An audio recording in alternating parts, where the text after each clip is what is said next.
हम घर पर बैठे कभी न कभी तो ये सोचते हैं कि यात्राओं से, ट्रैवलिंग से, एक्सप्लोर करने से होगा क्या चेंज आएगा। पर इस क्वेश्चन का जवाब मुझे नर्मदा यात्रा के तीसरे दिन मिला। पंक्चुअलिटी, सनराइज से पहले उठना, ब्रश करना और सर्दी चाहे जितनी भी हो नहाना, फिर पूजा पाठ और खुद के लिए पकाना भी। अम्मा एक बात कहती थी कि कहीं भी जाओ पेट भारी करके जाओ, मतलब खाए बिना मत चलो। रात में जब हम इस आश्रम पर पहुंचे तो पैरों में दर्द था, जैसे हमने आज तक एक्सपीरियंस नहीं किया। फिर बाबा जी ने गर्म पानी करवाया और पैर डालने के बाद वाकई आराम मिला। खाना खाया और बस सीधे हो गए। लेकिन सेवा लेना ही नहीं, देना भी है। तो सुबह का नाश्ता हमने बनाया। बाबा जी तो मराठी हैं, तो मराठी पोहा ना सही, इंदौरी पोहा ठीक है।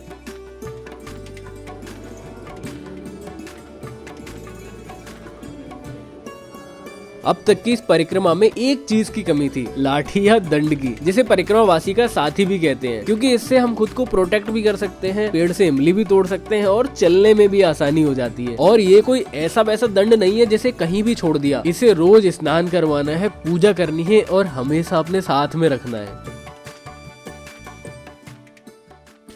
इस पे लिखा है तन मन धन सबसे ऊपर वन। और ये देखो वन काट काट के क्या हालत कर दी है। इस तरफ देखो। और ये सब मैं रास्ते भर से देखते आ रहा हूँ, जब से इस रोड पे आए हैं। जंगलों की ऐसी बुरी हालत कर दी है इन्होंने। और ऊपर से बढ़ावा दे रहे हैं कि आप पेड़ लगाओ और हम पेड़ काटेंगे। वही तो। अमरकंटक से जब से हम निकले हैं तब से मैं इन रास्तों पे यही पेड़ लगातार कटते हुए देख रहा हूँ, मतलब कटे पड़े हैं पेड़। हाईवे एक्सपेंड हो रहा है। मैंने कहा ठीक है हाईवे एक्सपेंड हो रहा है कोई बात नहीं, लेकिन जब मैं आते आते एक बंदे से मिला जो ऑलरेडी वन विभाग में था, तो उसने एक टर्म बताया मुझे, डिपो। तो मतलब ये जंगल है, इसको कई डिपो में डिवाइड किया गया है जहाँ कटना है, और कटते जा रहा है। एक डिपो में कई सारे ठेकेदार होते हैं और एक एक डिपो में 10-10 ठेकेदार हैं। बहुत सारे डिपो हैं, बहुत सारे ठेकेदार हैं जो जंगल को काट रहे हैं। पता नहीं, मैंने उससे पूछा लगभग कितने टाइम चलेगा ये जंगल, तो बोला 50 साल में ख़त्म हो जाएगा ये। एक तरफ हम बात करने जंगल लगाने की और दूसरी तरफ जंगल कटते जा रहे हैं। पता नहीं कटते क्यों जा रहे हैं। सरकार ही कहती है भाई पेड़ लगाओ, मतलब सरकार ही काट रही है। सरकार पेड़ नहीं काट रही, हमारा काट रही है। पेड़ लगाओ और पेड़ काट दे सरकार, ये सही है।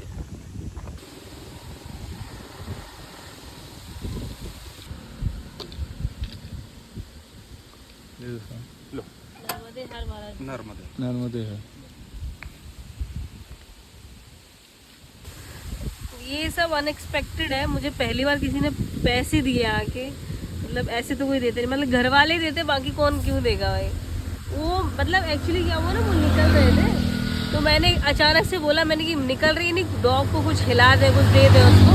तो पता नहीं क्या वो वहाँ से तुरंत लौट के आए और हम अपना वॉलेट निकाला और हम लोग को 50-50 रुपये दिए। मतलब मैं कल जब से नर्मदा यात्रा शुरू हुई तब से मैं ये देख रही हूँ कि जो मैं मन में सोचती हूँ मुझे मिलता है। कल मेरा ना मूली खाने का मन था, मेरे को मिली। मेरे को उबले हुए चावल, उबली हुई सब्जी खाने का मन था, मुझे मिला। और मैं रात में चाहती थी कि हम लोग चाह रहे थे बोन फायर हो गई वहाँ, उसके सामने बैठे हम। फिर सोचा पैर दुख रहे हैं, नमक के पानी में डाले, वो भी हुआ। मतलब ये मतलब अजीब है, ये मेरे लिए बहुत अजीब है भाई। कभी कभी कुछ मोमेंट्स ऐसे होते हैं जो सुन्न कर देते हैं। चेहरे पर एक ऐसी मुस्कुराहट आती है जो शायद कभी नहीं जाती। जहन में एक याद बन के बस जाते हैं जो कभी नहीं निकलती। 50 रुपया। वैसे ये 50-50 के 4 नोट जो 4 लोगों में बट गए, इन 50 रुपए में कुछ खास आएगा या नहीं पता नहीं, पर ये मोमेंट मैं कभी नहीं भूल सकता। ये 50 क्या 5 रुपए भी होते तब भी नहीं भूलता। किसी ने कहा था कि नर्मदा मैया के किनारे कलयुग का प्रभाव कम है और इस परिक्रमा के लिए पैसे की जरूरत तो है ही नहीं, और ना ही हम पैसे लेकर आए थे। पर जैसे जैसे आगे बढ़ते जा रहे हैं जेब में पैसे भी बढ़ते जा रहे हैं। पर क्या ही लेके आए थे और क्या ही लेकर जाएंगे। किसी ने हमें दिए, किसी को हम दे जाएंगे। आपने कहा कि नीरज जी ने कहा है, नीरज जी एक कवि या लेखक हैं, और उन्होंने कहा है कि जितना कम सामान रहेगा सफ़र उतना ही आसान रहेगा, जितनी भारी गठरी होगी उतना तू हैरान रहेगा। नर्मदे हर। राइट? अच्छा प्रियांक। तुम्हारा? और आपका? आपका चमेली। और मैं नितिन दीक्षित। और मैं अनुज कैमरामैन के साथ। अनुज के साथ। तो अभी महावीर जाना सबसे बढ़िया है।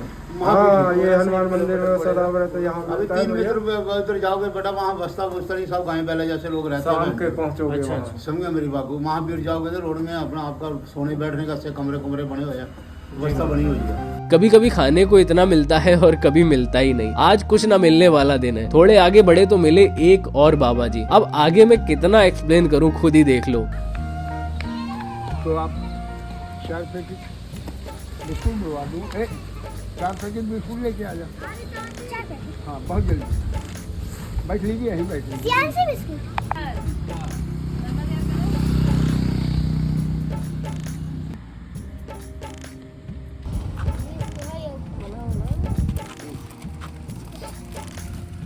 नर्मदे नर्मदे। नर्मदे नर्मदे।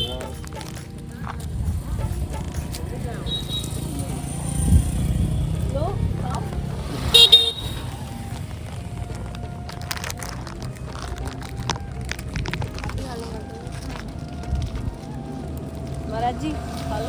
नहीं आप आइए, नहीं आप आइए ना।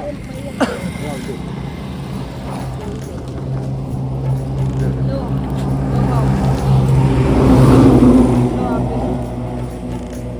चले नर्मदे हर।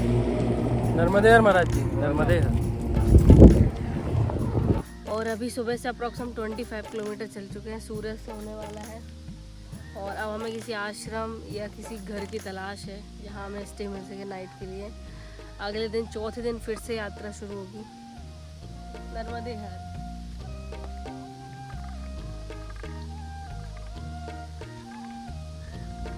इस यात्रा में 2 प्रकार के आश्रम मिलेंगे, एक सदाव्रत और दूसरा अन्न क्षेत्र। सदाव्रत मतलब खाना खुद से ही पकाना पड़ता है और अन्न क्षेत्र मतलब बना बनाया मिल जाता है। और आज का आश्रम है सदाव्रत, इसलिए खुद ही पका रहे हैं। काम डिवाइड कर लो तो काम आसान हो जाता है। इसलिए मेरा काम है आटा लगाना और रोटी बनाना, दीदी का काम है सब्जी बनाना, और रास्ते में मिले अनुज भाई जिन्हें मैगी के अलावा कुछ बनाना आता नहीं, तो वो केवल खाना ही खाते हैं। आज तीसरा दिन है चलते हुए और लगभग 100 किलोमीटर चलने के बाद सोच रहे थे हम कि नर्मदा माता नहीं दिख रही, मैया के साथ चल रहे हैं लेकिन वो दिख नहीं रही। लेकिन 100 किलोमीटर पूरे होने के बाद में हमें नर्मदा मैया दिखी। और कभी कभी ऐसा भी होता है कि छत मिलती है, खाना भी मिलता है, सब कुछ मिलता है, लेकिन कई बार खाना खुद से भी पकाना पड़ता है। और आज वही दिन है, लेकिन खाना पकाया हाथ से तो मैया को पहले भोग लगाना ज़रूरी है, इसीलिए पहले माता को भोग लगाया। और यहाँ से देखने पर ऐसा लगता है कि यहीं पर बैठे रह जाए। एक बार देखो तो सही उसको।